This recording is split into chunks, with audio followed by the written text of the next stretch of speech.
TheWhoThatDaily.com. That's right, TheWhoThatDaily.com. Your one-stop shop for everything New Orleans Saints, New Orleans Pelicans, LSU Tigers, even the top-flight boxing news. So if you're a Who That and you're looking for a place to stay up on your team, TheWhoThatDaily.com is your site. TheWhoThatDaily.com for the sport Who That in all of us. Go Tigers, go Tigers, go Tigers, go Tigers, go Tigers. Tiger Talk. Go Tigers, go Tigers, go Tigers, go Tigers, go Tigers. Tiger Talk.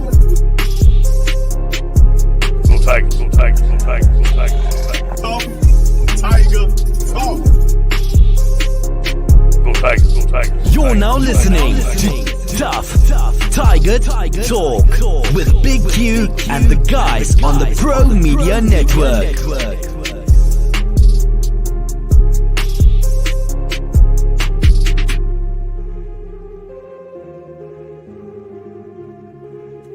Now rocking with Tough Tiger Talk. It's going down. Big ups to the Tough Tiger Talk family. I'm Big Q chiming on this installment of Tough Tiger Talk. A lot going on in the SEC, man. They talking realignment as Texas and OU is trying to get into the SEC. Of course, Texas A&M don't want to hear none of that, baby. So with that being said, I appreciate you guys for joining us for this episode of Tough Tiger Talk. Please feel free to hit upon the like button. Please feel free to hit the subscribe button as well as we move into the stream. A lot of stuff going on in the SEC as we get ready for a new season. And of course, a surprise to a lot of people, including myself. Well, I mean, I've been hearing rumors here or there about what potentially could be going on with a move between OU and Texas coming into the SEC. Very intriguing and very interesting developments going on in the world of college football. But the SEC is a power conference, man, and in my opinion, the best in the country. And of course, they know it, we know it, and that's why they want to be down. They want to be up in that thing. So we're going to cover that today. Of course, other news, notes, and items today on this installment of Tough Tiger Talk. As we know that Texas potential hurdles occur, but listen, they're talking money, and we know exactly that $76 million is not enough money to keep them from being, staying there. Of course, the SEC could easily make it affordable for them to pay that so they can make the leap from where they are here. So we'll go into this article today and several others covering LSU football. But this is the big news that's going on right now. And this was coming from ESPN. And this happened as Friday, that Texas and Oklahoma could make the move to the SEC official in a matter of weeks. A lot of people don't think it'll be the case. Anything can happen in college football, as we've seen, as things move around. As continues to shake the foundation of the Big 12 Conference and beyond, the initial report caught many high-ranking officials in college athletics off guard. Now it has the full attention as its commissioners and athletic directors from coast to coast are preparing to react if a move comes to fruition, one that would prompt another wave of conference alignment. Following a meeting with the Big 12 athletic directors and their university presidents and chancellors Thursday evening, where both schools were no-shows. The league made it clear expected its flagship programs that adhere to the conference bylaws and TV contracts that had been signed. Now, if the move happens, Texas, Oklahoma would each owe the Big 12 up to $76 million. But if a new agreement is reached with the SEC, it would likely make the price tag easily affordable, no doubt about it. Now, in a statement provided by ESPN following the meeting, the Big 12 said, quote, "The 8 members strongly desire to retain its current composition, which has proven it can compete at the highest levels," end quote. Now, of course, they had other reports that were going on, but what we know so far, according to multiple sources, representatives from Oklahoma and Texas have been in informal discussions with the SEC about leaving the Big 12 and joining the SEC over the past several months. But a lot of people say they didn't know about that up until a couple of days ago. The program's first step would be notify the Big 12 that they don't intend to extend their existing media rights deal with the conference, which expires June the 30th of 2025. then Texas President Jay Hartzell and Oklahoma President Jay Harroz would formally ask the SEC to be considered for membership. The Longhorns and Sooners would need a third party's majority vote, which is 11 of the 14 schools, to be approved to join the conference. Now, the Big 12 officials had something to say, and athletic directors, coaches, and presidents of its other schools seemed that like they were blindsided by the sudden developments. Now, as of late last week, the same group met to discuss the idea of an expanded college football playoff and how a new 12-team format would benefit the conference. Now, Texas A&M, which moved to the SEC along with Missouri back in 2012, is apparently not happy, of course, because the caveat to them being in the SEC is because they can recruit against Texas, saying, listen, you don't have to go to the Longhorns or the Big 12, come to the SEC. We'll do that. So they're up in arms because they don't want to be able to share that with Texas because they feel like that hurt their recruiting.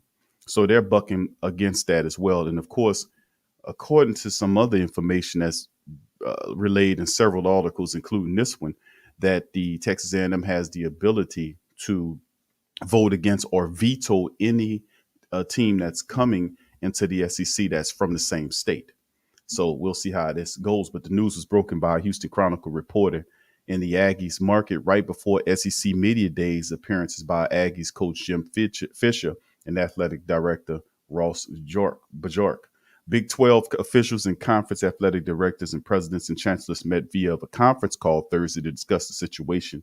Each of its 10 schools, including Oklahoma and Texas, were invited to attend. The Sooners and Longhorns did not show up, and both schools did not comment beyond statements they released Wednesday. Now, it's a lot going on, but this is, of course, alignment happened before. Of course, we talked about how Missouri came here, and then, of course, remember when the Southwest broke up, and then what was it, Baylor, TCU, and all those other teams had to scramble to find a place to play.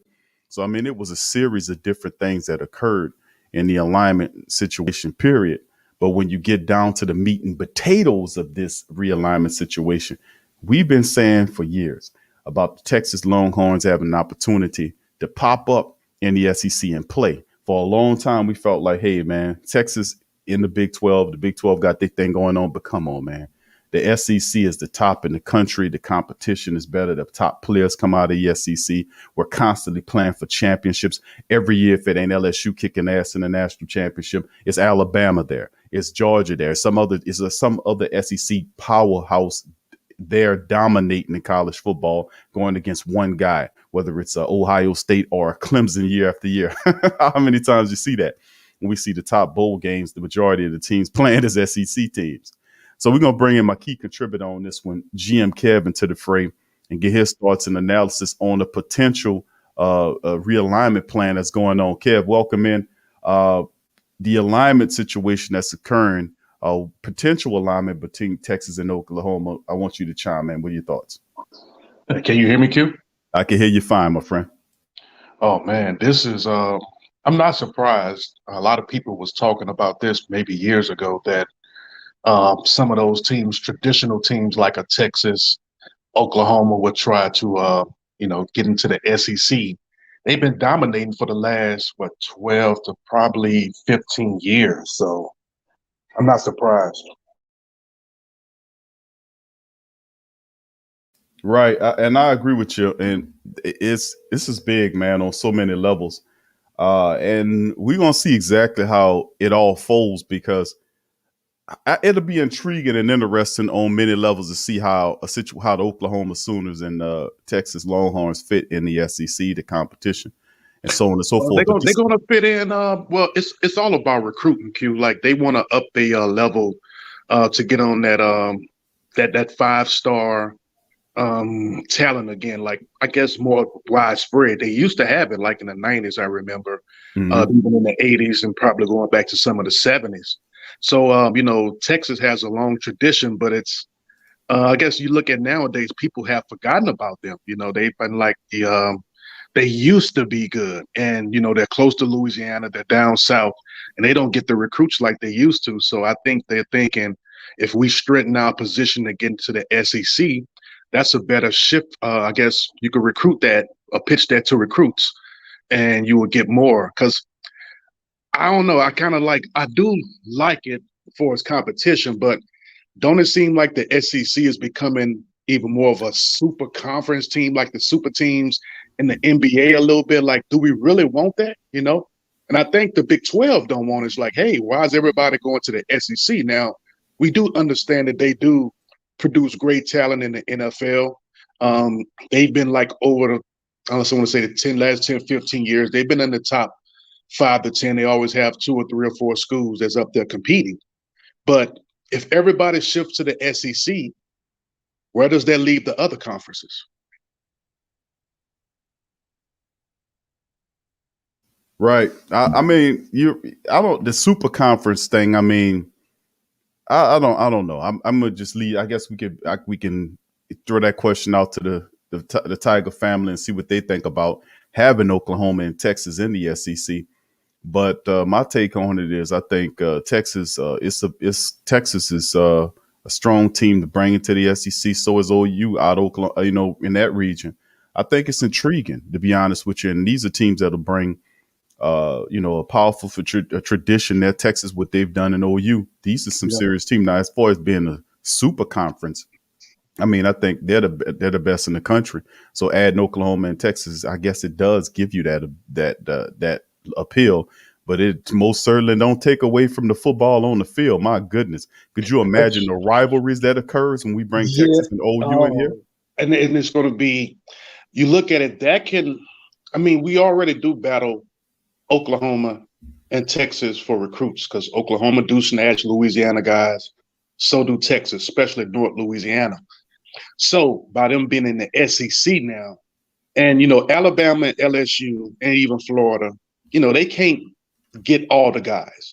So there are going to be spots for guys. Now, guys come into it looking like, I need to get to the NFL. So being in the SEC, even if we don't go to a championship game, as long as I could put some good game tape together, right? And I'm on the SEC, I have maybe 1 or 2 big games on TV. That may be all I need to get up in there. So I like some aspects of it, but man, I kind of like it how it is. I mean, I really don't want Texas and Oklahoma in there, but I can see as far as competition what you mean. And like, it'll be crazy. But then where does that leave the Big 12? If those two, because that's the only 2 really they got front runners right now. And Baylor, every once in a while, but you lose Oklahoma and Texas, Jesus, man, I don't know, man. Yeah, it definitely makes for an intriguing look for the Big 12. But I mean, they're two of their top powerhouse teams deciding to make the leap to the SEC. And then, of course, if the SEC, according to information that I've seen, if they don't make the leap to the SEC, there is also an idea for them to go to the Pac, go out west to the Pac-12. So, I mean, what's intriguing is the fact that, man, it happens from time to time when teams say, you know what, it's time to move on and it's time to do something different. And this could be the situation. Now, this, a realignment in college football it happens from time to time, and we're going to see it happen here. So the Pac-12, like I said, the Pac-12 is something, the Big 12, if it's not the SEC, word on the street is the Pac-12. So, I mean, they just looking like they're trying to get the hell out of there, man. So, I mean, the SEC want them. That's why the SEC wants them. It's all about, it's bigger games for the networks, too. Like, and that's a good storyline for writers to write. I mean, they're going to have a field day with this. It's all going to be new. It's more press. So I can see one aspect of it, like, really working. But, if the SEC is going to be the only team, then I don't know how much fun is that overall in college football. We're SEC fanatics, but I do appreciate other conferences making it competitive. So I don't know, Q. We got to see how this goes. But I'm kind of like in the middle on it. I'm like, if it happens, I'm okay with it. If it don't, I'm okay with it too. Yeah, it don't take it improves and helps, but it most certainly doesn't take nothing away from SEC football. We still at the end of the year is going to have a team out of the SEC playing for the national championship or winning a championship. So either way, I could tell you that certainty. That's pretty much how it's going to end. Okay, let's move on to the next story, and that's of course dealing with what happens in terms of the ranking situation. What would the SEC power rankings look like with OU in the form? So it's interesting to see and talk about that as well, Kev. What would it look like? Let's go over this article right here from the Tiger Wire, and it's showing you that if OU and Texas were added to the mix, how would the conference look? And of course, the writer put together this with the college football world monitoring the situation down in Oklahoma and Texas. It's got the wheels turning regarding the Longhorns and Sooners coming to the Southeastern Conference. The addition of two teams would cause some shuffling in the SEC conference. The SEC network shared some of their thoughts on how it could all play out. They had an opportunity to think about all that, between the East and the West, how it will go, whether it be a 14 pod for the alignment or going to be 2 to 18 divisions. The SEC could very well shuffle a bit, but the question remains, how do the two teams fit in the Southeastern Conference? So they attempted to rank the Power 16, and they start with, of course, the Crimson Tide, which is, the national championships currently. They sit at the top of there. There's Oklahoma. They would give at number 2. Number 3 would be the Bulldogs of Georgia. Number 4, the Texas Aggies sit at 4. 5 is Florida Gators. 6 is the Longhorns. 7 is the Tigers. And then, of course, everything else from Oklahoma. Ole Miss would be the next team, followed by Kentucky, followed by Missouri. Then there's Auburn, which Auburn should be a little higher than that, but South Carolina. And then the Vols of Tennessee, Mississippi State is there, Arkansas. And, of course, Vanderbilt sits in the cellar of the power rankings. Now, LSU 7th ranked according to this Outlook situation. Kev, do you agree with this? Do you think the Tigers should be ranked higher than a Longhorn team, or even a Florida team we dispatched last year as well? So let's go in that. Well, I mean, LSU was 5-5 last year, Q. So as far as higher ranked, I think this upcoming season. This upcoming season, it's all about potential. So we haven't seen them play yet, but you're still coming off last season. So until you play this year, a whole year, I think they will be lucky to be a higher seed, and if they are a higher seed, that means a lot of people have confidence in them of seeing something that we don't know yet. But I mean, we all think that they had the potential to be a top team. But right now, I think if you stay in the middle of the road or even lower, you can't get mad at them because of what happened last year. I don't know how you go 5-5 and then you come back the next season and then you're going to be one of the best in the nation. I don't see how you do that. Even though, you have recruits, we have to see them play. We haven't seen them play yet. So there's a lot of questions on the LSU side, man. So I'm not really worried about where they're ranked. I just want to see progress from last season. And by the end of the year, if we do what we need to do, we should be at the top. But somewhere near the top. Yeah, this is true. And I agree with you on that, Kev. I think a major portion as well is if OU and Texas are approved to make that jump to the SEC, despite the the disagreement of Texas A&M. I think they'll split them down into, it'll go 8 and 8. One side 8, the East has 8, the West has 8, and of course then you would have to figure out which side Texas would be on and OU would be on. So, would Texas be on the West or OU be on the East? I say Texas on the West and OU would be on the East. Yep, that's what I'd say too. And think about this. OU in the last few years had a good offense. It just didn't have defense.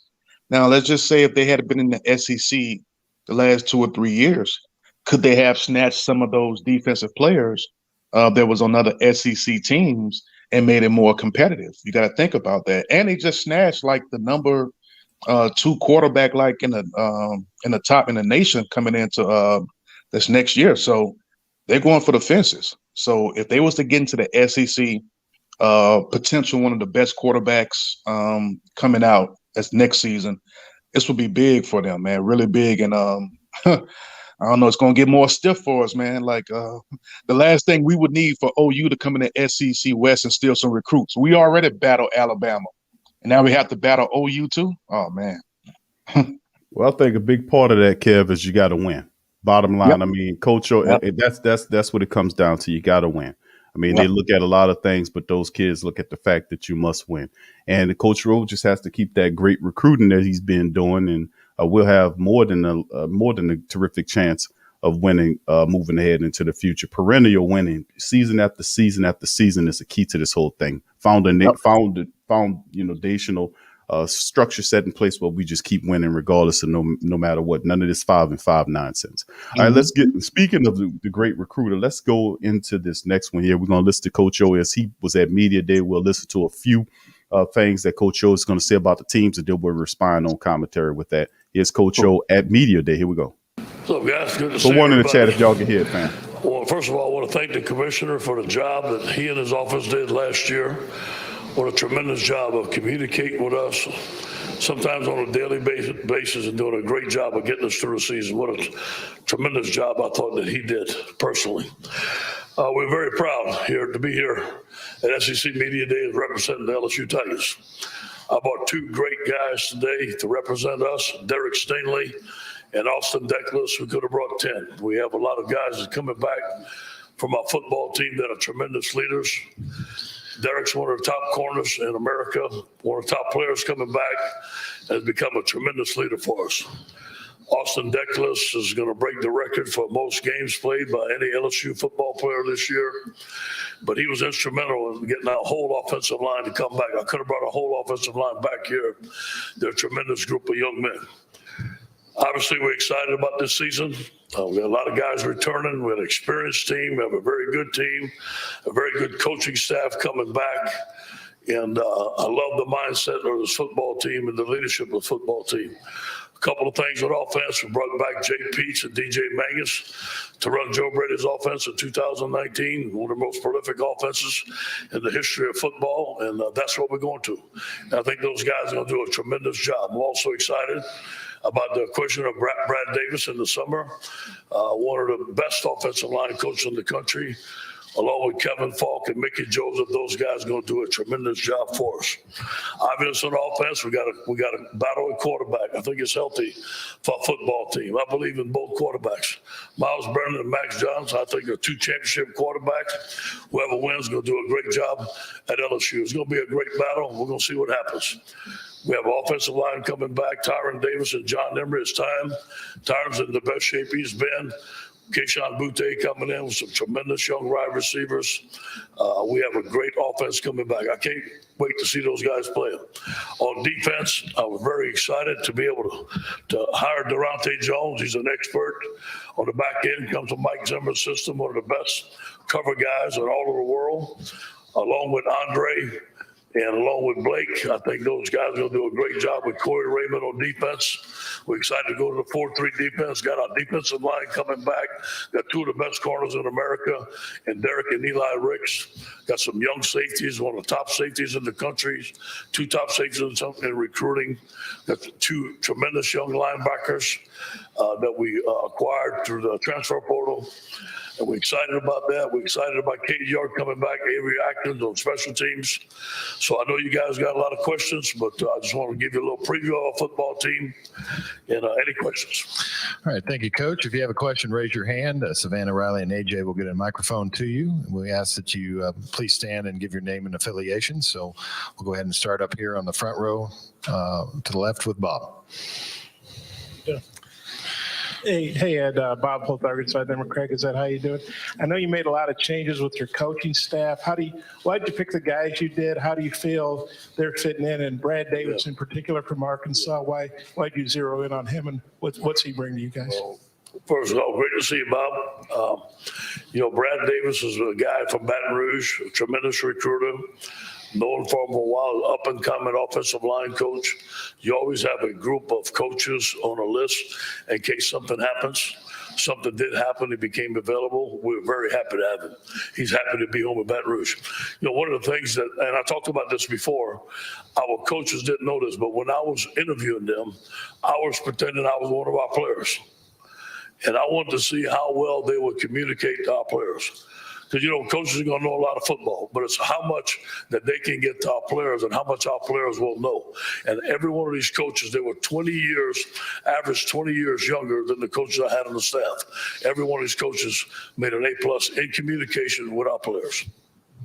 Okay, we'll go over here on the left-hand side on the right aisle. Hello, Ed. David Cloninger from the Charleston Post and Courier. About what percentage of your team has been vaccinated for COVID? I can't tell you that. I think most of our guys have been vaccinated for COVID, and obviously that's a personal choice. But hopefully towards the season that most of our guys decide to get vaccinated. Okay, we'll go right here on the second row, Ron.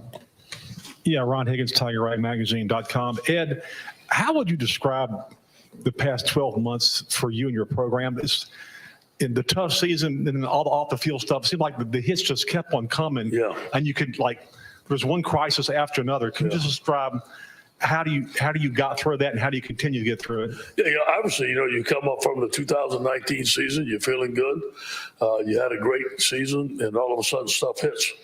But, that's life. You got to be prepared. I think that some of the stuff we were prepared for, some of the stuff we weren't. But we stuck together as an administrative staff, as a staff. We fought through it. I think it shows that when you go to Florida, you're 27-point underdog. Your back's against the wall. You got a freshman quarterback. You beat them in the swamp. You beat a great Ole Miss team. I think that was an outstanding team that Lane had. And then you have the number 3 recruiting class. And then you have 19 of your 22 starters decide to come back. So that says something's going on in the locker room. Something's going on. Our players are believing each other. And I think all those things at the end, we ended up being an ascending program. Coach, we'll go right down in front of us, second row. Hey, Coach. Joey Blackwell with BamaCentral.com. What are your feelings? What is your approach to NIL and its implementation at LSU? And have you talked to your players about it? And how do you feel about its impact across the landscape of college football? First of all, I'm for it. Whatever we can give to our players legally, I think they deserve it.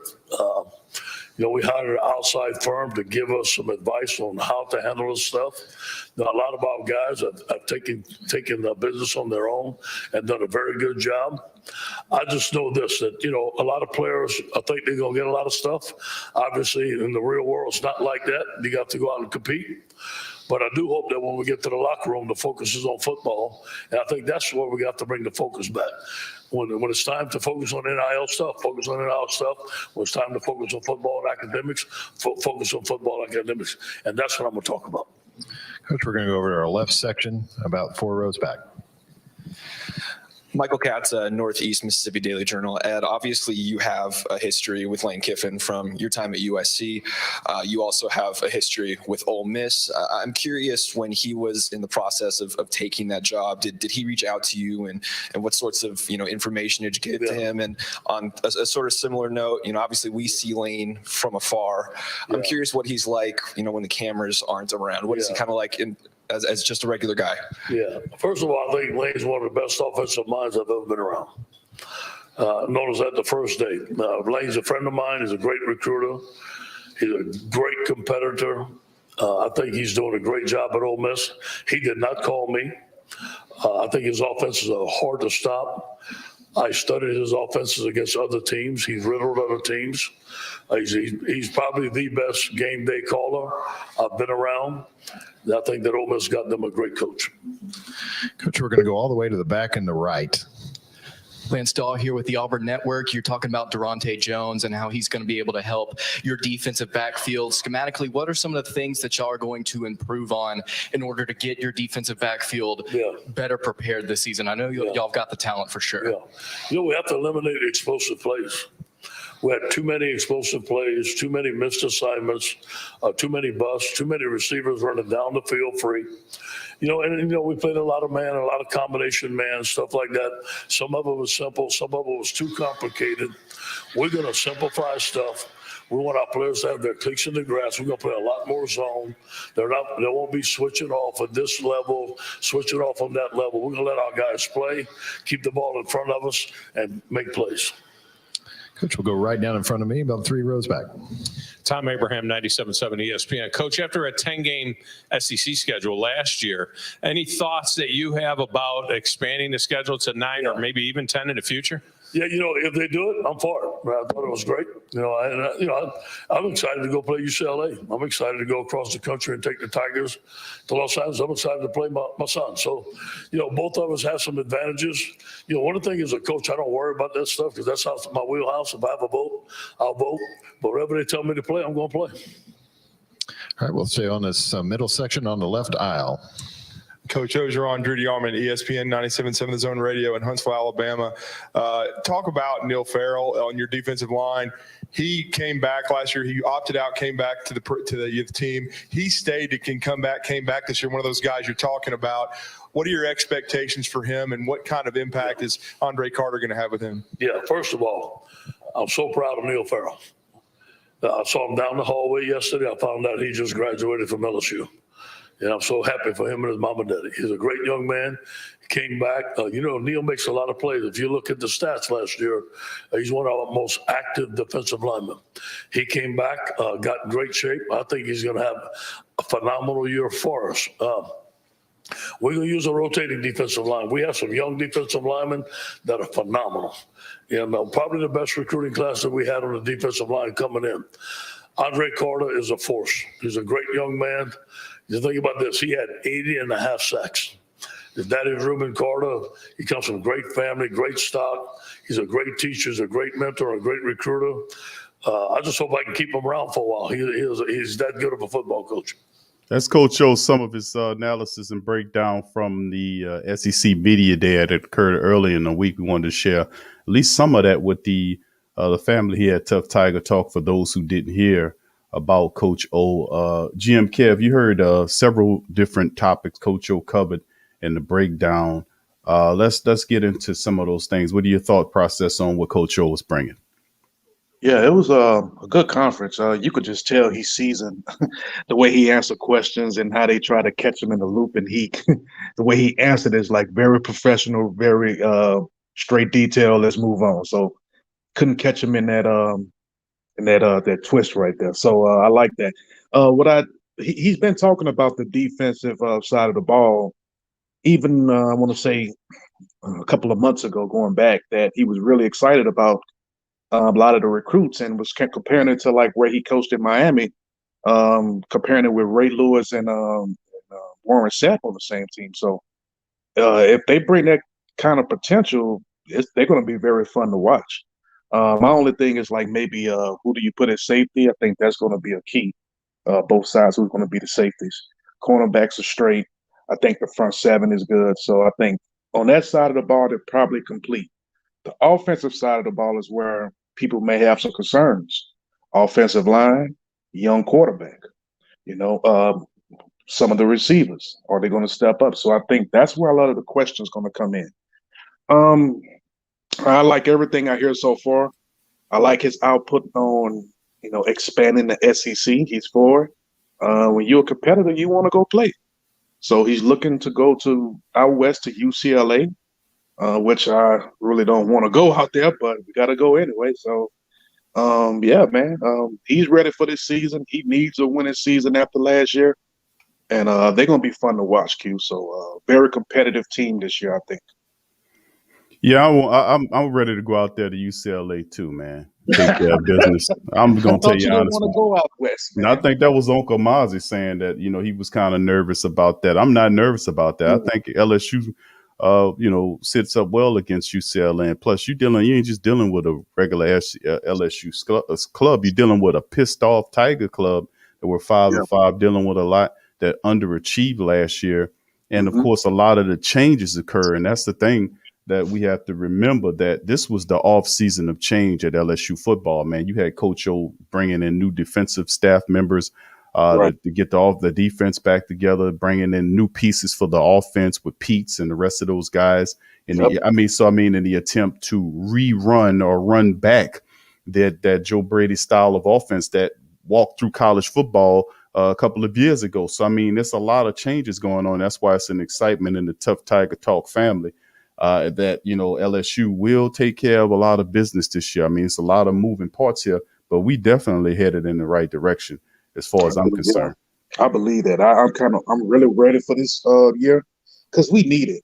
Man, it was many games last year we seen like just blown play after blown play. And Coach O talked about that. Too many guys running loose, just big plays that they wasn't accustomed to doing, even though, a couple years before that, even when they was competing, they wasn't doing it, like they did last year, like for us giving up big plays. That's not what we do at LSU. So, I'm glad he recognizes that, and he's trying to be more put his head in the defensive room more, because that's his bread and butter. That's what he's really good at. So I'm glad that he's taking notice of that, and we need to come back, and especially against Alabama, man. I want to see a dominant performance. I don't just want to win by 3. What they did to us last year was embarrassing, and I still feel a stench of it. So I want 40-6. Yeah, we got some payback, no doubt about it. In a route, yeah. All right, let's move to the next one, fam. We got another one set up for the family members here. And, of course, this one's dealing with, of course, Kayshon Boutte, who after his record-setting LSU run last year, he's added to the Biletnikoff Award watch list. So this could be another, and this ain't nothing, different than what we've seen as of recent. The LSU Tigers continue to turn out top-notch wide receivers, man, one after the other. The latest is Mr. Kayshon Boutte, LSU sophomore, named Thursday to the Biletnikoff Award watch list, given annually to the nation's top wide receivers. Former Tiger Jamal Chase and Josh Reed won the award in 2019 and 2001, respectively. Boutte, who is expected to be named Friday to the preseason All-SEC team, being voted on this week at the SEC Football Media Days, had 45 catches for 735 yards with 5 touchdowns in 2020. Boutte was also named to the Maxwell Award watch list earlier this week, given annually to the nation's most outstanding player. In LSU season finale against Ole Miss, Boutte set an SEC single-game receiving record with 308 yards, 3 touchdowns, and, of course, 14 catches in a 53-48 knockdown drag-out victory. It was really an exciting game. Here, Mr. Boutte is on those lists, they're anticipating him having a big year, Kev. Oh yeah, man, you could just see it. He's ready. I know he made a boneheaded play last year. Remember when he was almost at the end zone and he dropped the ball and gave it to us, but it was really a touchback or it was fumble or whatever. But I think he was just a young guy excited to get in and show what he can do. But I just don't understand why this talent doesn't translate and move down the road, if you get what I'm saying, Q.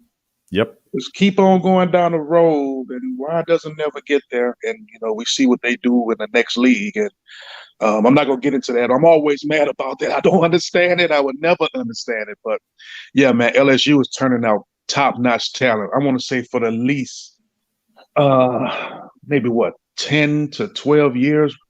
Like this after one year after other, offense or defense, you pick. And it's going to keep going this year. I can see it. Yeah, no doubt. Yeah, it's a part of it. And remember the installment of Joe Brady's system back to LSU using his, I guess you could say his initiates coming back to reinstall that thing. So the LSU offense will take on. They do have the components to run the same style system. Of course, Clyde Edwards-Helaire not there. But you have other components there that can help run that offense in major ways. You got Kayshon Boutte there. You got TD Price. You got John Emery Jr., who I think John Emery Jr. should be the starting running back there. And, of course, TD Price will be the guy that operates as his power back. But they do have enough pieces. And then if you go in the wide receiver room with Coy Moore and, of course, you look at Trey Palmer and John Trey Kirkland and the rest of these guys, and I can go on and on. Yep. They do have the weapons to run that Joe Brady-esque style offense once again in LSU. So very interesting, and congratulations to Mr. Kayshon Boutte as he was added to that Biletnikoff Award watch list and well-deserved. Okay, let's move on to the next topic here. We're going to keep on rolling with this thing. We're going to move on to the next one. And I think we're going to cover the news, Kev, we were talking about dealing with the potential let's see, what was the kid's name out of, let's see, Sean Murphy. Yeah. So that's another thing. He's supposed to make a decision today, I want to say, Kev, is that the case? You want to talk about that? Yeah, 5 o'clock. He's supposed to be making a decision, big recruit on everybody's list, especially the big schools. It's between us, LSU, Ohio State, Penn State, and Alabama. So we're going to get some other top dogs for his services. If we can land him, boy, I would love it, Q. But do you think that LSU is in the top 2? I heard he had a good visit with Alabama. OSU been snagging some recruits, and they in the Big Ten up there, but I don't see him going to Penn State. So I think it's between us, Alabama, and Ohio State. Yeah, he would be a big addition. He'd be a big get for the Tigers this year. I mean, he's a fantastic young linebacker, man, with speed and coverage ability. I mean, he would look real fluid in Coach O's system, moving sideline to sideline. We up against some serious competition once again. The defending champions, in college. Alabama's there, Florida's a tough battle. Ohio State's there as well as Penn State. Those are top notch clubs in college. So I mean, we'll see. If you're going to base it off one season as of last year, then we might be at the bottom because coming off the 500 season. You got Alabama who just won it. You had Ohio State who had a good record.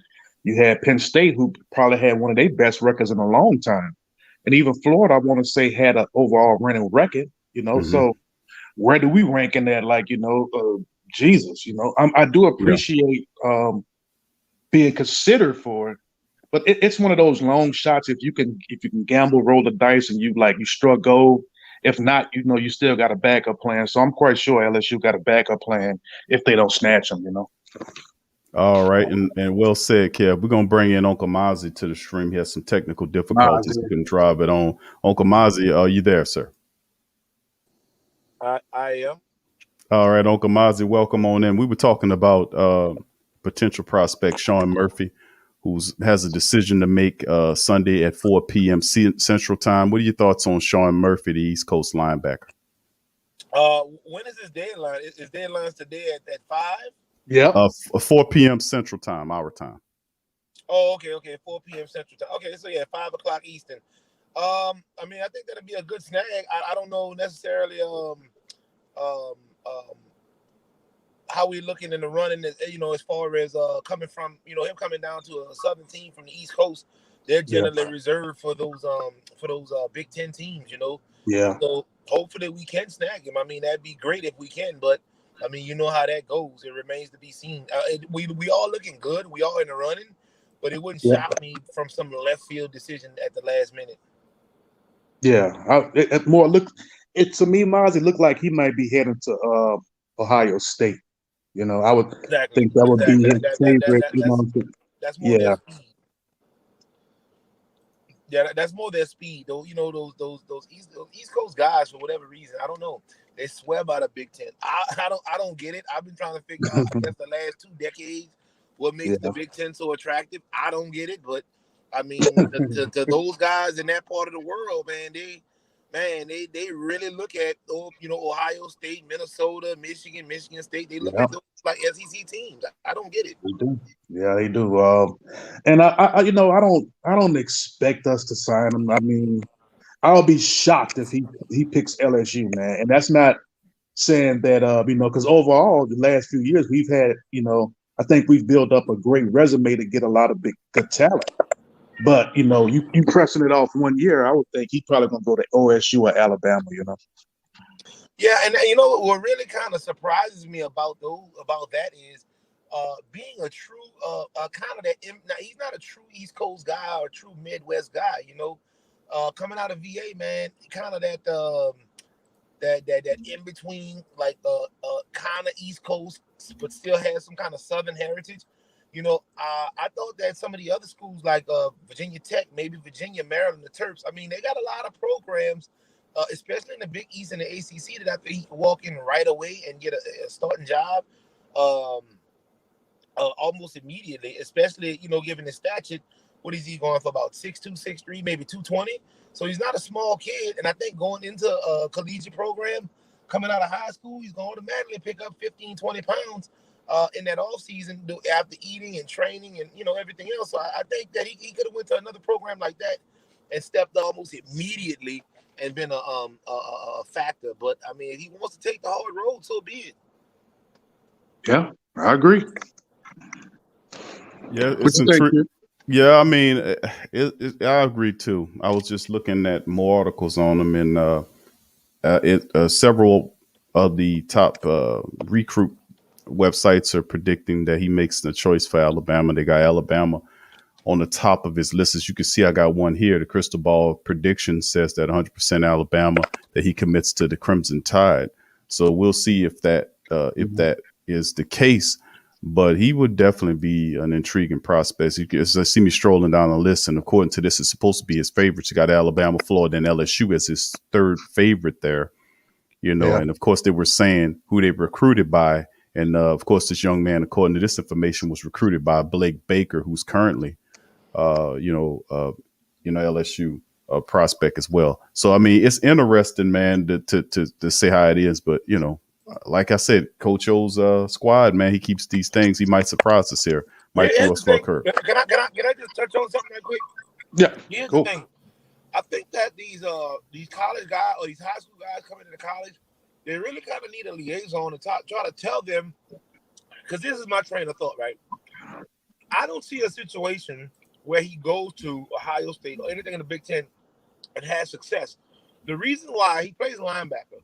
He's a traditional linebacker. He doesn't come up as a coverage guy. So the reason why corners and safeties and secondary are so good coming out of those places, because those people don't play a traditional style of offense.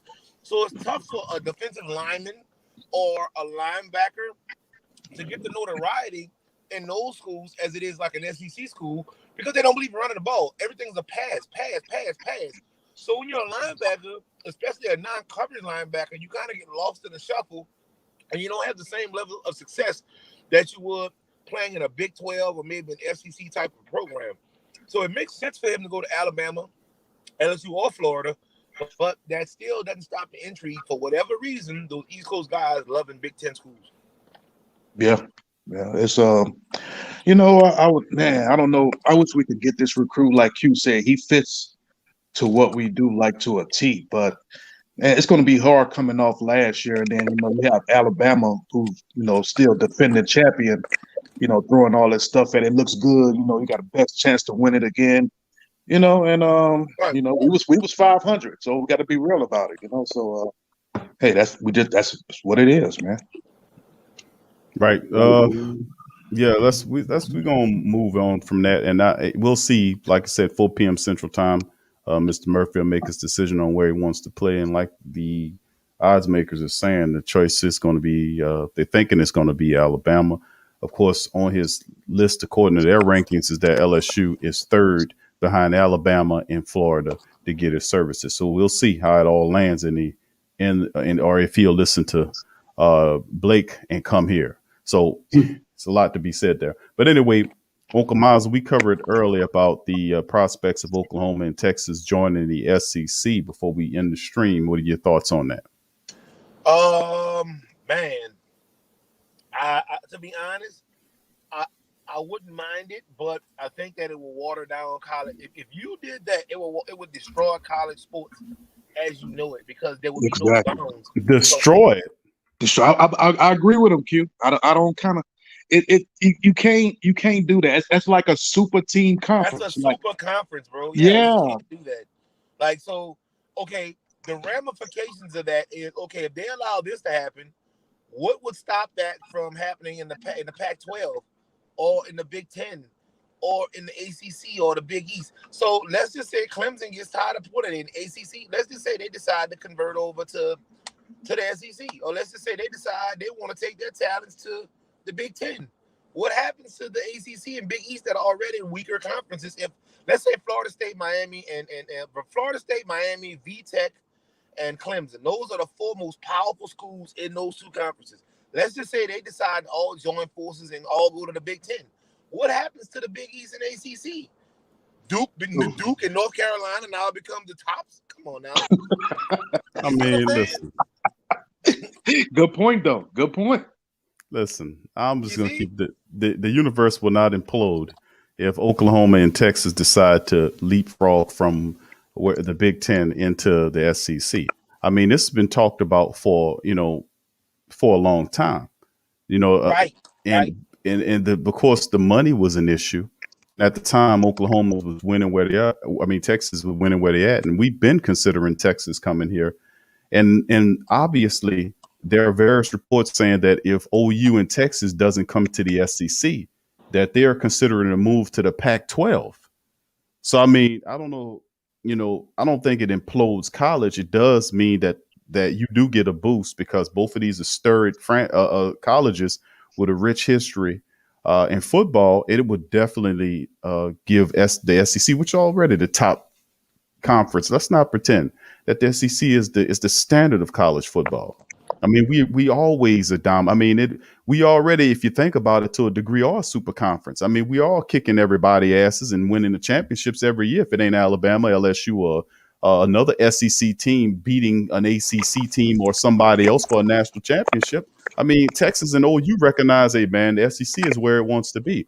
And wherever they lead, there'll be a hole there, and somebody will fill in the vacuum, and some other college will get their game up, and then they'll become a power team as well. So, like I said, sooner or later, it's the evolution of the process.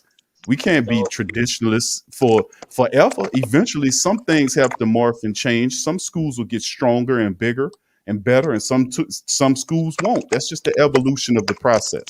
So I'm for that happening. And obviously, if it's not for the SEC, they're talking about going to the Pac-12. This is not just rumors. This is the direction. That's a bluff. I call it a bluff. The Pac-12 said that they're not interested in adding teams, but they're open to negotiations for Texas. And that's what the commissioner of the Pac-12 said in regard to Oklahoma and Texas. That would destroy college football. You keep using the term destroy. It's almost like, yes. How are you talking about destruction? I mean, come on. They create a vacuum, but somebody's going to fill it. LeBron James corrupted and destroyed the NBA. And today, hold on. Yes, I agree with him, Q. Yes. It's the same thing. Yeah, same thing. And I'm seeing, and it seems like y'all can't stop the evolution, fam. Hold on, Q. It seems like college is taken away from that NBA or some of those players' mindsets. Let's just go ahead and team up. I don't like the shortcuts. It's kind of a shortcut, way. I don't like it. I never did. That's for another stream or something or another platform. But I'm agree with Mozzy on this one. Keep it like it is and let's roll how it is. I don't like the watering down and then just one big super conference and everybody else suck. Like, no, I don't like that, bro. I'm with you, Mozzy. Listen, all I can say to it is if you suck, get your damn game up. Hey, bottom line. If you suck, get your game up. Listen, hold on, Kamazi. All I'm saying is this. You talking about LeBron James destroying because he ultimately decided to get Bosh and said, let's go to Miami, let's put this together. But that happens in sometimes it works, sometimes it doesn't. They attempted to do that in Brooklyn and it didn't work. So sometimes it works, sometimes it doesn't. You can't stop them. You can't stop them from doing that because that's not always the case. You could put three powerful players or really good players together and it ends to nothing. Sometimes it goes there. It's the same thing with the Big Ten making a leap from where they are to the SEC. They feeling like, man, we can do so much better there because the level of competition is better there.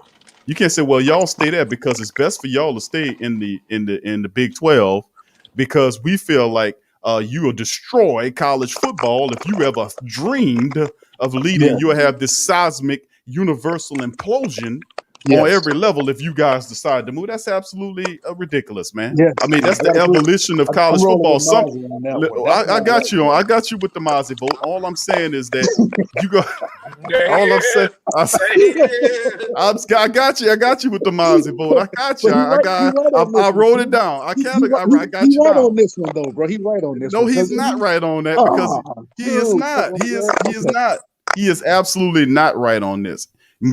Having Texas and Oklahoma to go to the SEC will not destroy college football. If anything, conference from doing the same thing. Hold on, Uncle Mozzy. Listen, what I'm saying is they leave the Big 12 and come, and come over to the SEC. They'll have other teams that'll fill the vacuum, and that will get better. That's evolution, man. You can't run from it. You can't. It is what it is. You can't control it. They're looking for more competition. And like I think Brandon said in the chat, Brandon Reese said they bored out there. You know what I'm saying? They were looking for more Well, how you competition. looking for competition? Texas wasn't no top team this year. Listen, you going to SC, you coming to the SEC, you looking to step it up a notch to move. And we know the SEC is the top in the nation. Come on, stop playing games. It ain't the Pac Club. It ain't none of these other conferences out there. It's the SEC. We compete every year for national championships. And we do. We occupy the majority of these top-notch bowls that Uncle Mozzy like to try to throw LSU in, the underlying the Chick-fil-A bowl, all this nonsense.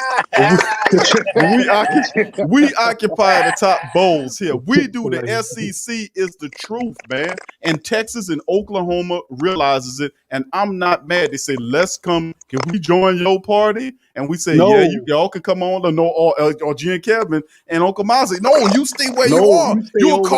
You will cause absolutely collegiate football ripples that will destroy, have a Thanos type impact on college football. Yes. I think that's absolutely preposterous.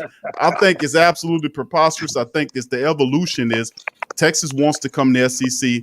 Oklahoma wants to come to the SEC. They help improve, accentuate the SEC, but they'll provide a vacuum and other teams will fill it. Other teams will get stronger. And then that's the evolution of the process. Some of these clubs we talking about were weak ass colleges at first before they got the game together and started putting some stuff together. Come on now. We know how this happened. Texas has tradition. You better call the TVA and reset the whole timeline because that's what you've done. That's what you have successfully done if you do that. I don't like it. But isn't the TVA an illusion? Isn't the TVA illusion? It was a necessary force. And you see, there's systems of checks and balances, Q. See, the SEC, although that is my conference, I don't want it to run rampant and be able to destroy everything because what do I get out of that? That's like me going beat up a first grader and then tell everybody, I whipped his ass. Like, I don't want to get out of that.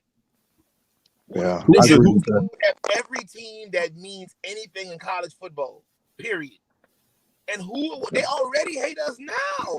Well, I don't care if they hate or not. And see, that's your problem. That's why you was slamming down on Max Johnson until you found out the truth. You found out the truth. But just like Brandon says he said, not the SEC fault that other conferences can't keep other big time programs in their conference to win national titles. It's not our fault. But they see us as a dominant conference and they want to join. And if they say yes, I have absolutely no problem against it. I don't think it waters down the college football. You just gonna have to get your game together. That's what it means. You're gonna have to get your game together in the Big 12. I haven't seen Texas or Oklahoma produce a championship. So what are we talking about? We're talking about the fact that you guys want to keep everything traditional and look past the evolution of the process. That's not evolution. That's not evolution, though. Evolution, I can see as far as the style of play. But what you're talking about is not evolution. That's a team trying to create themselves an opportunity to get more TV time. That's not evolution. Nope. Texas is one of the richest college. No, listen. Texas is one of the richest one of the richest colleges in all of college football. Come on now. Okay, well, they make a boatload of money, so it ain't got nothing to do with that. Yes, it do. It got a lot to do with that. Okay, you go ahead. No, that affects your recruitment, Q. If you don't get maybe for Texas A&M it does. I mean, they like you. They need to hire your ass to go down there and represent them because you saying what they saying. No, don't bring them in here. Why Texas A&M? Because we can't recruit against Texas. The only chip we have is that we're an SEC team and they're where they are. If you bring them in here, we won't be able to sustain ourselves. That's why they. That's kind of true. That's kind of true. Yeah. Consider this though: if they made these super conferences, would you consider making the top 25 automatic qualifiers, extending 7 more slots, and have a 32-team playoff through the month of December? Yeah, you would have to expand it. Let's do a 32-team bracket system like the NCAA, but do 32 instead of 64, and then we have the championship game in mid-January. Yeah. Hey, I'm going to make these super teams. That's the only way to make it fair for smaller market teams. See, there's always going to be TCUs and Boise States, right? That won't get the recognition. So how do you get them the recognition? You got to extend it. So if we're going to make these super conferences, that's going to make it even tighter for the TCUs and the Boise States, right? We got to somehow figure out a way to make it fair for those guys. If you had the top 25 automatic qualifiers and then extended it 7 more teams for the Boise States and the TCUs and the Cincinnati Bearcats and those teams that just don't, and the Florida Atlantics and the Florida Internationals that have good programs, but they're not on major circuits. If everybody flocks to the major circuits, they're going to control the television markets. They're going to control all of the streaming markets. They're going to control everything. So how can those other smaller market schools like get the recognition? The way the NCAA figured it out for basketball, for the Gonzagas and the small market schools to compete is they came up with a 64-team bracket system. So that's how you got the Cinderellas, Mozzy. That's how you got the Cinderellas come, and that's what people are excited about in March because it gives an underdog a chance to win. Right. If they do this following college football, the underdog don't have a chance to win. Ever.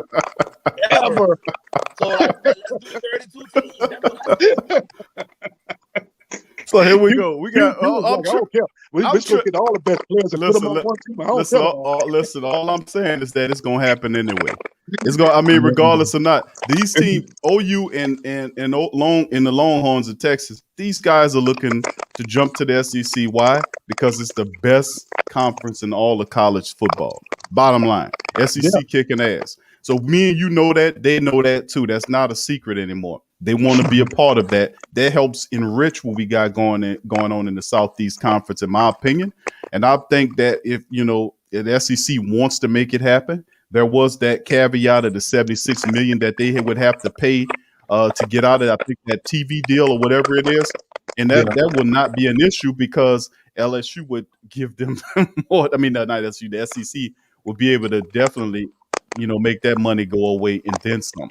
So I mean, y'all hear the traditionalists. You're a traditionalist, and then we have using the strong names like it'll destroy, and it'll have almost a ridiculous cosmic effect on. It will affect college football, but what it does is it forces you to get your game together. It forces you to look at yourself and redefine what you need to do to get better with your recruiting, improve your college, or you make your grounds look a little better. That's a stretch. It's a stretch for you to improve upon yourself. Hold on. No, not just that. If you make this super conference like Mozzy said, we already know that Mozzy's talking about universal destruction over here. I don't know what he got going on over there. But we already know that most of the recruits are not going to those smaller schools. Then they're going to be going to the SEC always.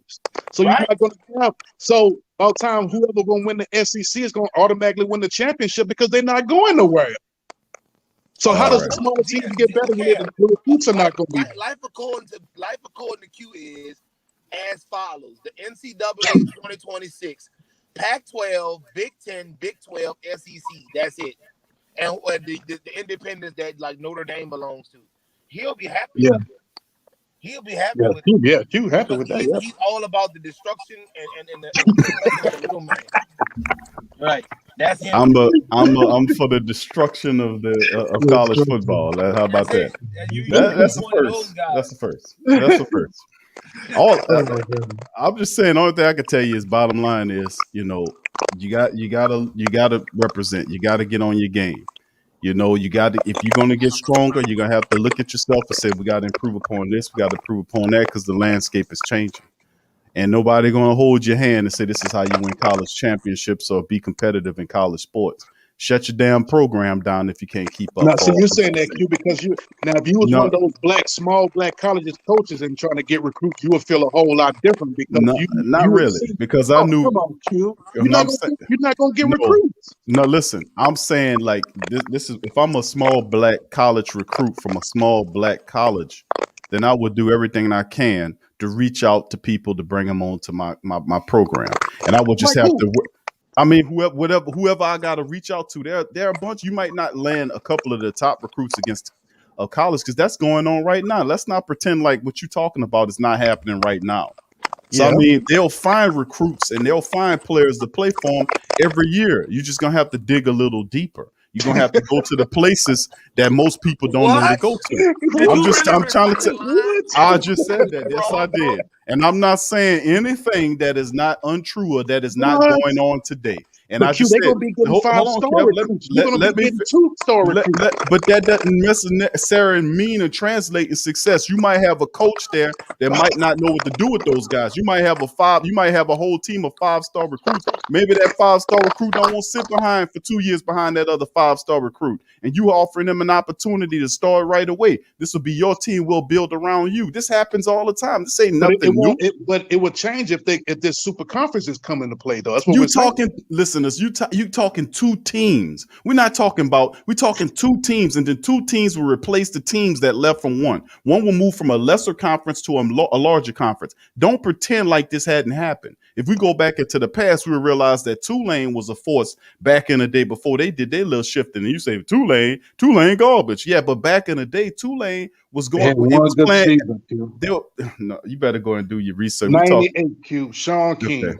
That's all that you could. That's Okay. it. Come on, Okay. Q. Okay. Do Come your on, give me research, some Kev. substance here now. All I can tell you is go back into your history on them and look them up. It's There a reason. was only one time they was 11-0. Okay, I got you, Kev. All right, I'm gonna leave you on that. This is tough Tiger talk, not the tough Tulane talk. But just the reality is, at the end of the day, none of that. Could you imagine a show called? Let's give a Green Wave some love, man. Right, bro. I'm giving the Green Wave some love, bro. But come on, bro. There's no tough Tiger talk for Tulane. There's no tough Tulane talk going on over here, bro. Tough. It'll be a whole show of us laughing all day. That's what the hell that'll be. But at the end of the day, we'll see how it impacts college. Yeah. Let's throw this out to the family members at Tough Tiger Talk. What say you? Put in the comment section.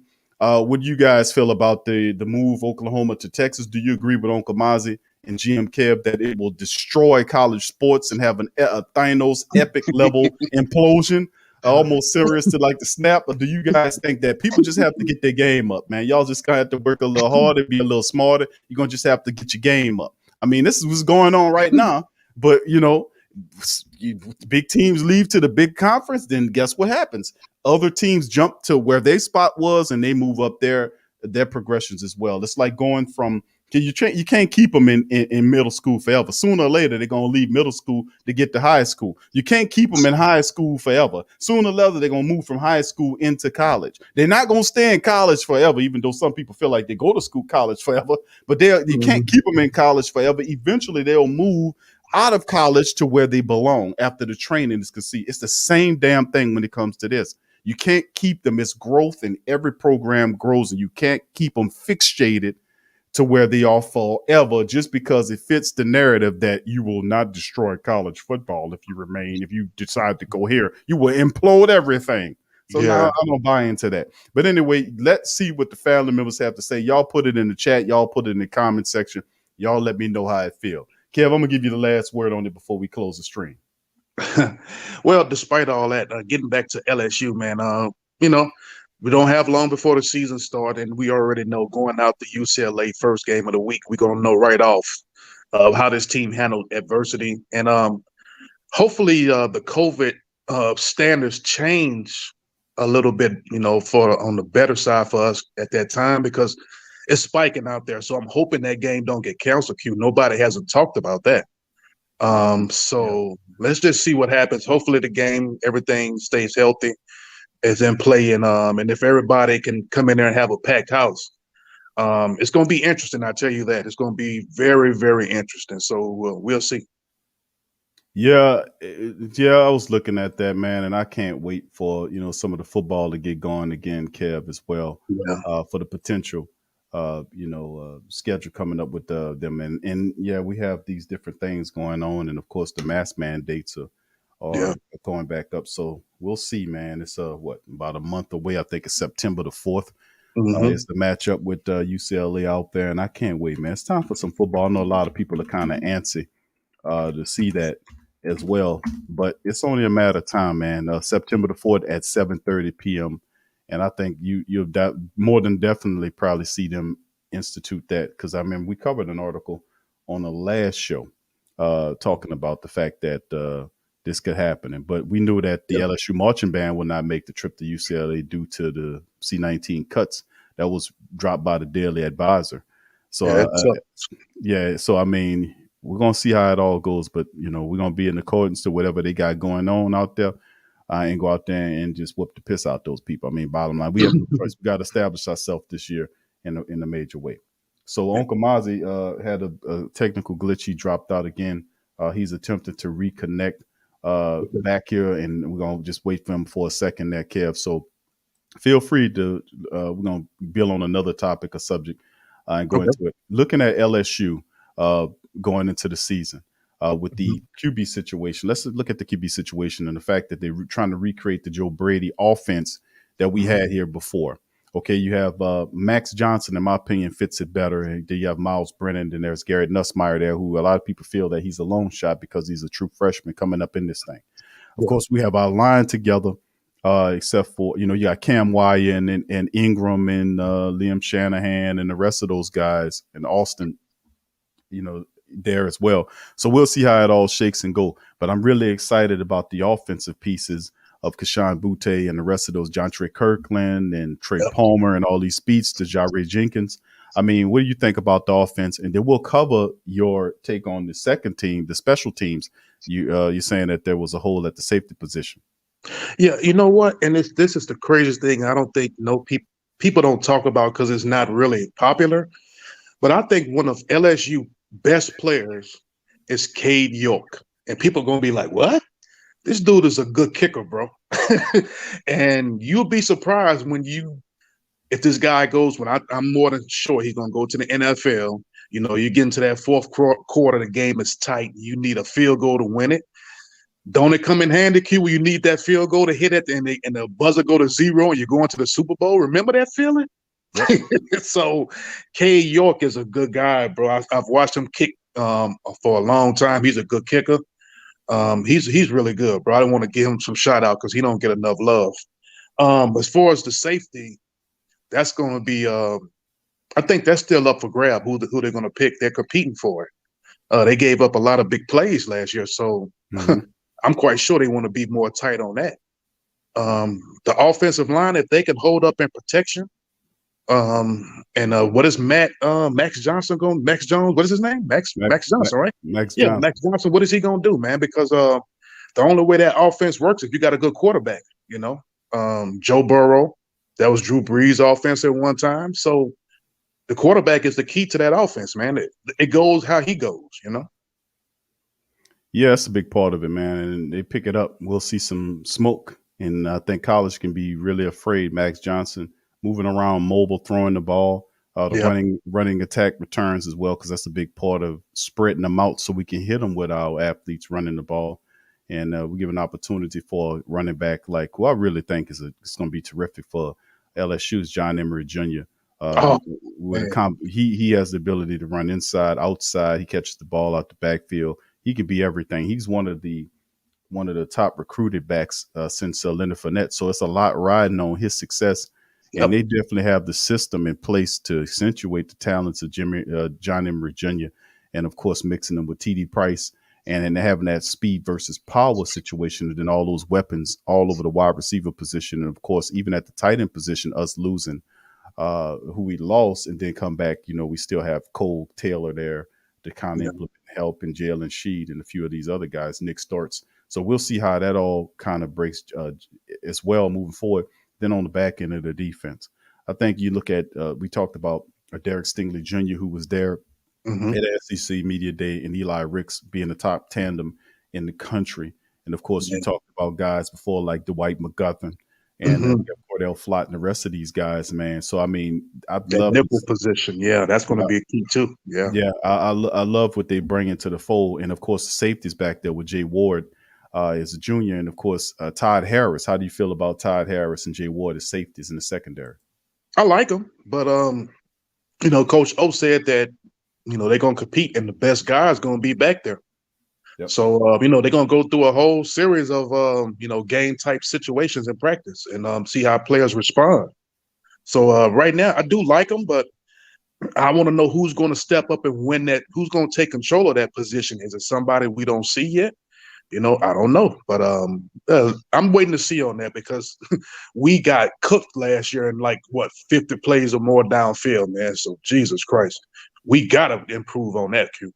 Whole new defensive coordinator coming in, changing things up. Coach Orgeron also will be involved in the process. You got Andre Carter, who's there, who's going to make an impact there. So a lot of, like I said, I'm really impressed by how LSU took and moved in the coaching staff to really improve. They knew they needed to get. They're trying to recreate that championship offense. They're trying to make that defense faster, more furious. And they added not only the coaching staff, but a lot of talented players in between, like Mike Jones Jr., Devonta Q Strong is there at the linebacker position. Stingley and Eli Ricks have gotten a lot better than their guys behind Jay Ward and Harris, Todd Harris.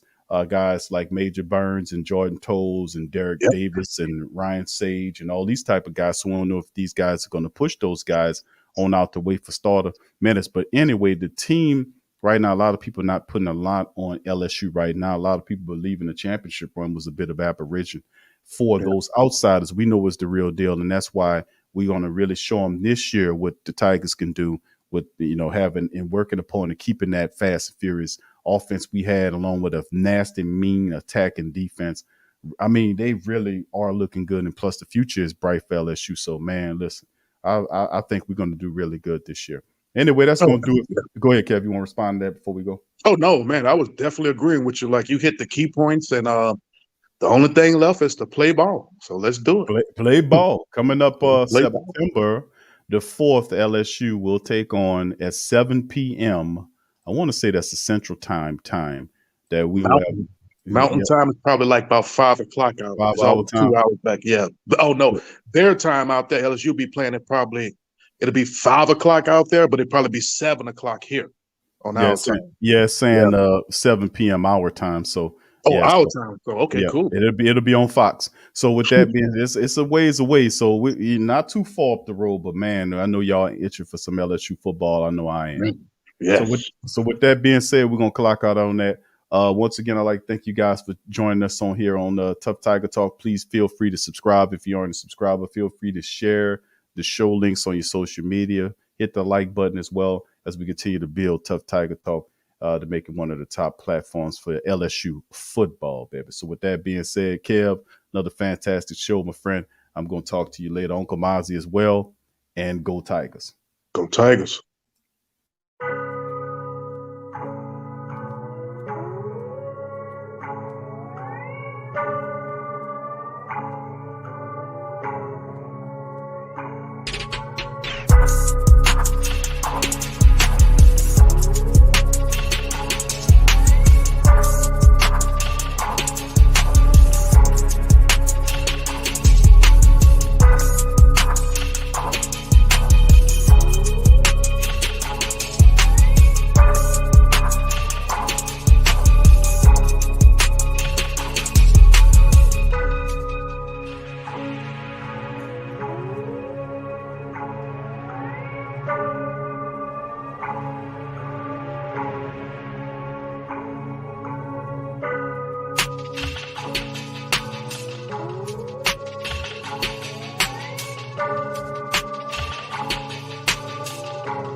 TheWhoThatDaily.com. That's right, TheWhoThatDaily.com. Your one-stop shop for everything New Orleans Saints, New Orleans Pelicans, LSU Tigers, even the top flight boxing news. So if you're a Who That and you're looking for a place to stay up on your team, TheWhoThatDaily.com is your site. TheWhoThatDaily.com for the sport Who That in all of us.